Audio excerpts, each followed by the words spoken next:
The next application of network flow that I will be covering is the minimum path cover problem, specifically the minimum path cover problem in a directed acyclic graph. The minimum path cover problem is for you to determine what the minimum number of node disjoint paths you would need to visit every node in a directed acyclic graph. Specifically, you want to create a set of paths that start at some given node and traverse along the edges such that any node is in at most one path. So we can see in this example, if we remove the unused edges, we get 3 disjoint paths where no node is used more than once. And this is the minimum number of disjoint paths that you would need to fully cover or visit every node in this directed acyclic graph.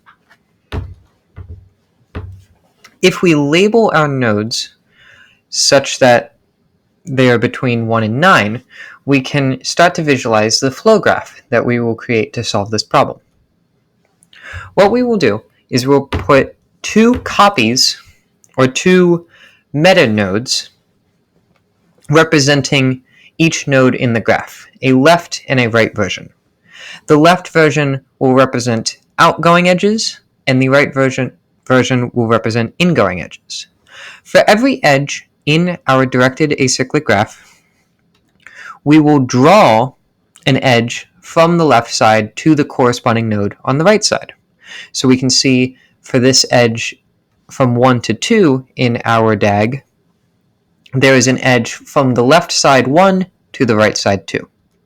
We can see the same thing for 2 to 4, 1 to 5, 1 to 3, 5 to 6, 4 to 5, 6 to 7, 7 to 8, and 8 to 9. And now we've created this dual structure, which will be the basis for our flow graph. So it turns out that if we connect the source to all the nodes on the left and connect all the nodes on the right to the sink, such that every edge shown has a capacity of 1, the answer will be the number of nodes in our original graph minus the flow of this flow graph that we've created. Now, why is this the case? It turns out that this is actually bipartite matching.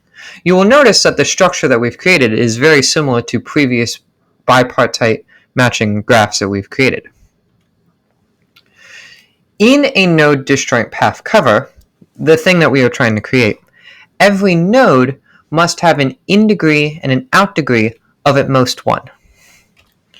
And what that means is that we can imagine the answer starting at the cardinality of our graph, right? The number of nodes in our graph. And every successful matching of a out degree of some node to the in degree of some other node represents an edge being accepted in our minimum path cover and joining 2 existing paths.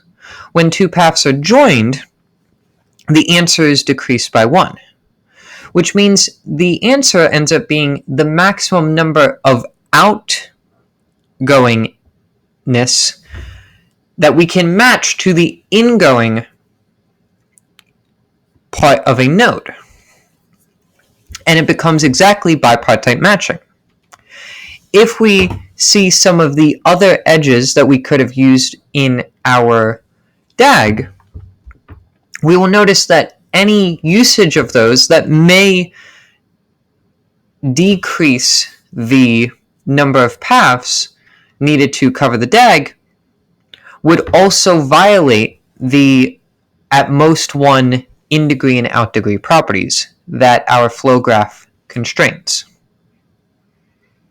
So the answer will end up being on our flow graph that we've created, the number of nodes in our directed acyclic graph minus the flow of this flow graph that we've created, which is essentially a bipartite matching of the outgoing degree to the ingoing degree of nodes that are connected.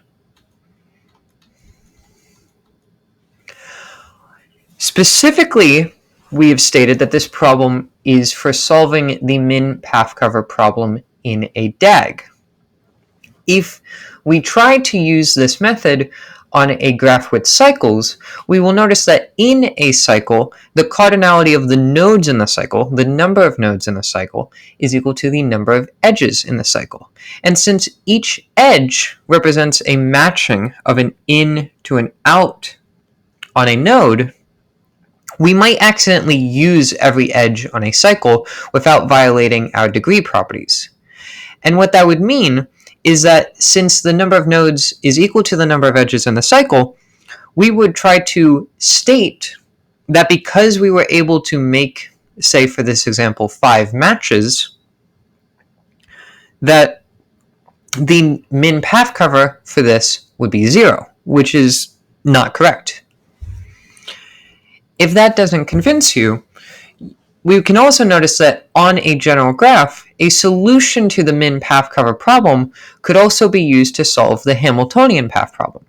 Since the Hamiltonian path problem is a known NP-complete problem, and our current described solution would imply a polynomial algorithm, we can say that this would lead to a contradiction.